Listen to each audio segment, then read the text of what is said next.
E aí pessoal, tudo bem? Hoje o Fusca Conectado está no Guará 2.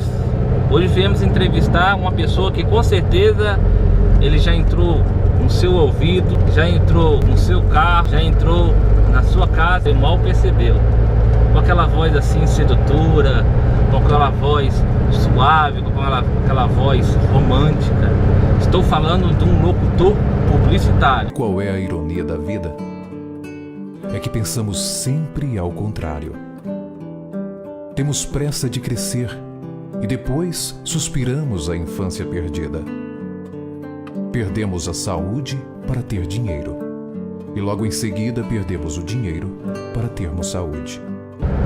Então, curte, compartilhe e vem comigo para mais um Fusca Conectado. Abra a vinheta.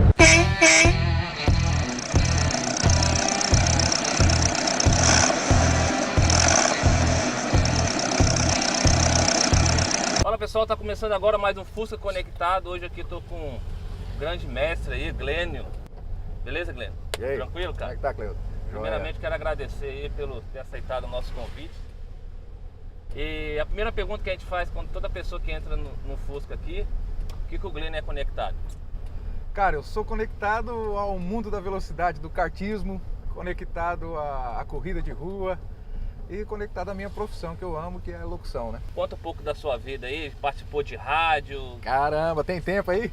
Vamos lá, tem tempo aí. Bom, o que acontece? Eu desde pequeno, eu sempre gostei muito de ler. Quando eu era pequeno, aprendi a ler com 4 anos de idade. Eu já lia praticamente quase tudo. Eu acho que a ironia do destino já era mais ou menos assim. Meu pai ia lá, pegava o jornal mesmo Com 4 do anos? dia, com 4 anos. Pegava o jornal do dia, me entregava e aí falava para a pessoa escolher algum ponto do jornal para eu ler. Claro que tinha algumas palavras um pouco mais complexas, né? Se tivesse ali, que eu não conseguiria falar. Mas no geral eu lia. Ali a pessoa ficava meio assim, achava que eu já tinha ensaiado, escolhia outra parte, demorava um pouquinho para acreditar. E aí com isso na infância eu tomei gosto pela leitura, né? E eu fui tendo essa facilidade para ler. E meu pai tinha uma oficina mecânica, e toda oficina mecânica de praxe na época tinha um radião daqueles antigos de madeira e tal. Isso. Tocava um AM. Radiobras, não sei o que, não era tocava um AMzão, pegava as rádios de São Paulo e eu sempre na oficina ali andando, com 6 anos pra lá e pra cá, e ouvindo aquele rádio comecei a tomar gosto, né? Ouvindo o cara chamar horóscopo, o cara falar isso, falar aquilo, dando as notícias, né? Aquilo que eu lia no jornal eu comecei a ouvir, né? E aí foi me despertando, né? Essa vontade de ser locutor. Porém, quando eu tive a idade mesmo, no auge dos meus 15 anos, que eu queria mesmo partir para o mundo da locução, meus pais eram contra. Não, isso aí você não vai virar, você vai passar fome na vida, locutor não ganha dinheiro, isso é coisa de malandro, é coisa de vagabundo, sabe como é que é o pensamento pessoal antigo, né? E aí, você é advogado ou médico, né? Minha mãe queria que eu fosse médico, né, cara? Eu falei assim, mas não deu. Se tivesse sido, não tinha sido ruim também, não. E aí acabou que não deu. E eu fui contra os meus pais, né, cara? Era pra eu ter já conseguido alguma coisa na locução muito mais novo, mas com essa dificuldade em casa, de ter o apoio em casa pra partir mesmo pro mundo da locução, eu não tinha condições de ir pra grandes rádios fora, morava no interior. E não tinha condição de ir para grandes rádios fora ali da cidade, porque eu tinha que sobreviver sozinho. Naquela época, o cara com 15 anos era difícil de sobrevivência, não tinha tanta coisa para fazer, não tinha experiência com nada, a não ser lá com a oficina do meu pai mesmo. E daí então eu fiquei ali naquele interior, trabalhando como DJ em algumas equipes de som e consegui o serviço também numa discoteca. Antigamente existia muito isso, as discotecas que vendiam discos e gravava fitas, né? Fitas cassetes personalizadas, que é o que depois passou a ser gravar CD, mas na época era fita mesmo. Você ia lá, legal, selecionava as músicas que você queria e a gente gravava uma fita personalizada para você. E aí trabalhando nisso eu fui aprendendo a instalar som, a montar a equipe de som, fazer o baile e quase não trabalhava com a voz.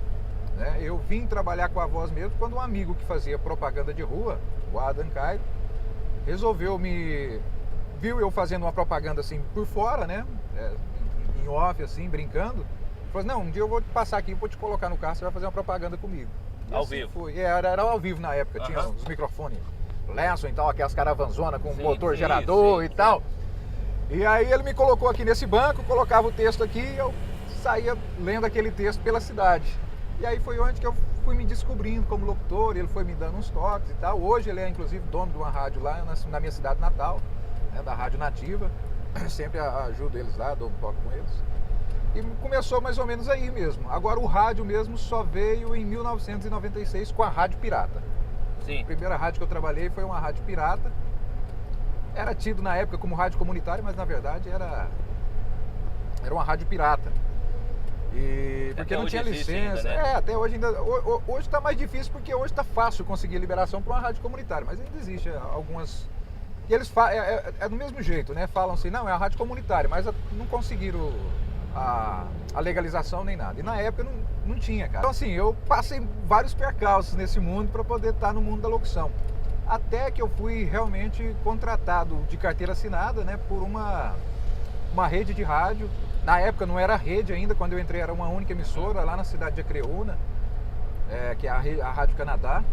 Sim. E a partir dessa rádio eles foram montando outras rádios no estado, formando a Rede Canadá, e eu fui um dos caras que levavam e montava essa rádio nessas cidades. Sempre quando tinha uma cidade, ganhei uma concessão em tal cidade, vamos abrir a rádio lá. Aí eu ia, montava essa rádio, formava toda a equipe, fazia o campo comercial, deixava a rádio funcionando e aí eles me mandavam para outra cidade para montar essa rádio. Você falou que começou em rádio, essas coisas tudo. Antigamente as pessoas postavam muita voz, era uma voz mais grossa. Isso. Meio postada assim e tal. Eu tô vendo assim, você não tem aquela voz bem grossa, de grave. Não. Como é que naquela época aí, as coisas mudaram de hoje mudou totalmente. Então, naquela época, como é que você fazia? Você postava a voz?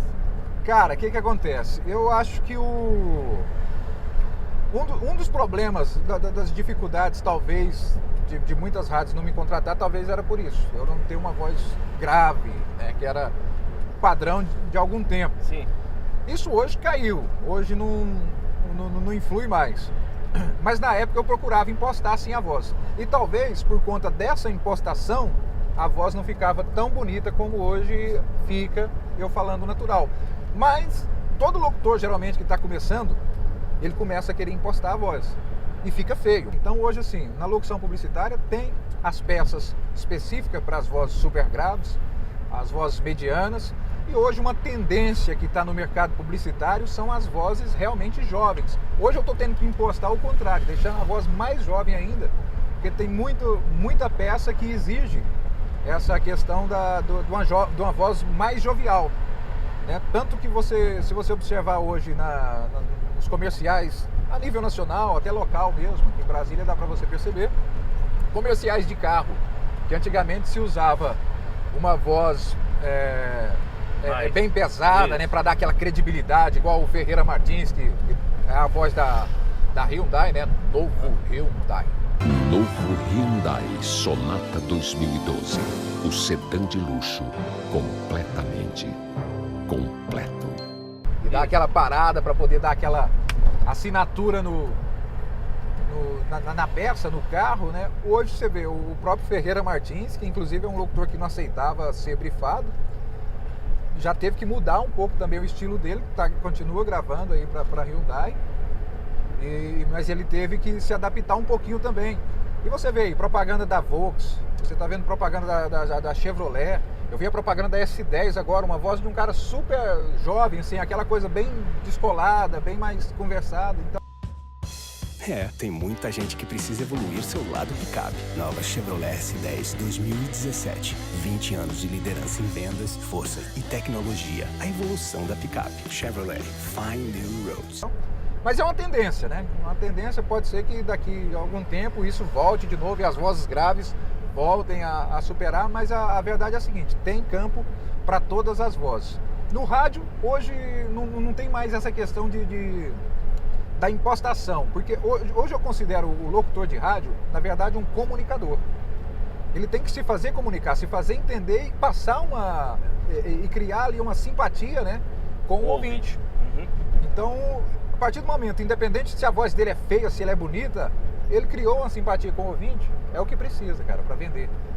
Então, E a Então questão é isso. hoje não sei se estiver errado, o locutor hoje, tanto o rádio como até você fazer uma propaganda, ele tem que dizer aquela locução como se estivesse falando igual você está falando comigo. E justo. Hoje, Dentro da casa do cliente, alguma coisa assim. hoje o que mais solicita na propaganda publicitária é isso, naturalidade. Eles querem passar o máximo de que você está falando a língua do cliente. Você falou assim que tem alguns locutores que não são locutor. Você acredita que a pessoa nasce, ela nasceu, ela tem que ser locutor ou ela pode mudar? Não, a pessoa, a partir do momento que ela se propõe para fazer qualquer coisa na vida, ela consegue. Ele não precisa nascer para ser locutor. Ele tem que, se ele buscar os cursos corretos, buscar fazer o trabalho, estudar realmente aquilo ali, ver como é que funciona a locução, ele vai conseguir ser locutor sim. Tem a diferença seguinte, tem a pessoa que a gente diz que nasce com dom, que vai aprender com mais facilidade, que vai conseguir levar a coisa com mais facilidade. Tem aquela outra que vai demorar um tempo maior para poder absorver tudo isso. O pessoal que está vendo a gente no YouTube, que ele fala assim, poxa, eu queria tentar mexer com áudio, ser locutor. O que você acha que a pessoa tem que fazer assim de início? Não é sair comprando microfone de X, de Y que falou aquilo, se endividando tudo, e no final ele viu que aquilo não era aquilo. Qual a dica que você dá pra ele? A primeira coisa, não ouça não ouça os elogios de parentes. E esse sempre fala que é uma maravilha, né? Cara, parente nunca vai falar, já viu a mãe falar que o trabalho do filho tá ruim? Não vai, cara. Então, parentes, ouça, absorva, mas não tem aquilo como um parâmetro. A pessoa quer ser locutor, primeira coisa, vai pesquisar o mercado. Igual quando eu fui quando me veio na cabeça, não, vou tentar a área de fotógrafo. Vou auxiliar isso com a minha área de locução.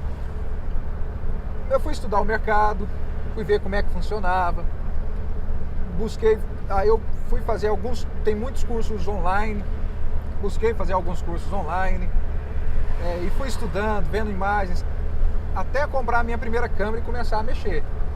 Né? Acabou no fim que depois que eu estava lá fazendo a fotografia e tal, apesar de eu gostar, mas eu vi que não é aquilo que eu queria para mim sobreviver. A primeira coisa é estudar o mercado, ver como é que funciona. Não compra equipamento caro, compra um microfonezinho aí USB, liga no seu notebook, começa a fazer as gravações, começa a comparar a sua gravação com outra gravação, entendeu? Primeira coisa também, o cara tem que deixar o ego de lado, porque se ele for ouvir a gravação dele, ouvir uma outra gravação com o ego inflado, ele vai achar que a gravação dele tá boa. Porque hoje não precisa, mas eu não tenho voz para ser locutor.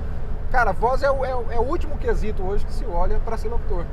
Primeiro que se olha é a questão interpretativa. Se o cara está interpretando bem um texto, se ele sabe colocar uma vírgula, pronunciar uma palavra corretamente, como dar aquela prospecção para aquela palavra, fazer uma ênfase nas terminações. Então assim, a pessoa é buscar primeiro estudar, fazer uns cursos, ver se realmente é aquilo, ver se o valor agrada ela, porque ela vai enfrentar uma concorrência grande, né? Mas cara, quando a pessoa tem talento, nada segura, é aquele caso. Se a pessoa nasceu com dom e com talento, ele pode ir em frente que rapidinho ele vai ter um sucesso, vai ter um destaque no mercado aí. Seus contatos, alguma coisa assim? Bom, vamos lá, né? Aproveitar e vender o peixe.